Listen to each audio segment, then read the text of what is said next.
राशिवडे जिल्हा परिषद मतदारसंघातील काँग्रेसचे उमेदवार सागर पांडुरंग धुंद्रे, पंचायत समितीचे उमेदवार अमृता अतुल पाटील आणि धामोड पंचायत समितीचे उमेदवार विलास लहू हळदे यांच्या प्रचारार्थ राशिवडे बुद्रुक इथं जाहीर सभा पार पडली.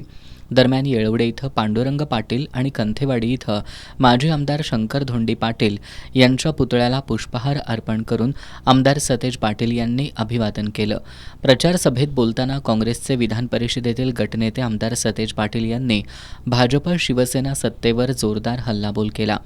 राधानगरी तालुका म्हणजे काँग्रेसचा DNA असून राधानगरीतील माणसांच्या रक्तात काँग्रेस आहे.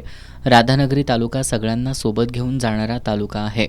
PN पाटील साहेबांनी इथं काँग्रेसचा पाया भक्कम केला असल्याचं आमदार सतेज पाटील यांनी सांगितलं. आमदार सतेज पाटील यांनी सरकारवर टीका करत 4 वर्षांची मुलगीही सुरक्षित नसेल तर सत्तेचा उपयोग काय असा सवाल उपस्थित केला. महागाई प्रचंड प्रमाणात वाढलेली आहे. काल बदलापूरमध्ये 15 दिवसापूर्वी एका 4 वर्षाच्या मुलीवर या ठिकाणी अत्याचार झाला. मग कुठली कायदा आणि सुव्यवस्था या राज्यामध्ये आहे तुम्ही सांगताय? हे राज्य चांगलं आहे, विकसनशील आहे म्हणताय आणि 4 वर्षाची आमची मुलगी आज घरामधनं बाहेर पडल्यानंतर सुरक्षित नसेल तर मग देवेंद्र फडणवीस नेमकं करतात का? देवेंद्र फडणवीस नेमकं करतात काय? एकनाथ शिंदे साहेब या ठिकाणी करतात काय? हा प्रश्न या ठिकाणी महाराष्ट्रातल्या लोकांना पडतोय.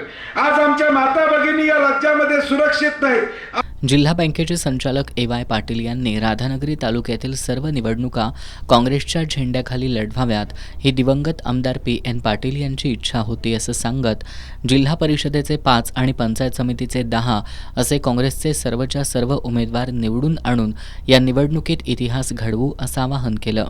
त्याच पद्धतीने हा राधान तालुका कोल्हापूर जिल्ह्यामध्ये नाही, या महाराष्ट्रामध्ये इतिहास घडवून या जिल्हा परिषद निवडणुकीमध्ये साहेब महाराष्ट्रामध्ये इतिहास घडवून तुमचं नाव मोठं केल्याशिवाय राधान तालुका राहणार नाही साहेब. प्रचार सभेत भोगावती कारखान्याचे माजी व्हाईस चेअरमन विश्वनाथ पाटील, जनता दलाचे जिल्हाध्यक्ष वसंतराव पाटील, डॉक्टर प्रकाश पोवार, अशोक साळुखे यांच्यासह उमेदवारांनीही आपले विचार मांडले. यावेळी सदाशिवराव चरापले, PD धुंद्रे, अविनाश पाटील, कृष्णराव पाटील, हिंदूराव चौगले, अशोक साळुखे, मोहन धुंद्रे, उत्तम पाटील, वैभव तहसीलदार, माजी सरपंच कृष्णात पोवार, रंगराव गुरव, लक्ष्मण गोते यांच्यासह हजारो कार्यकर्ते उपस्थित होते.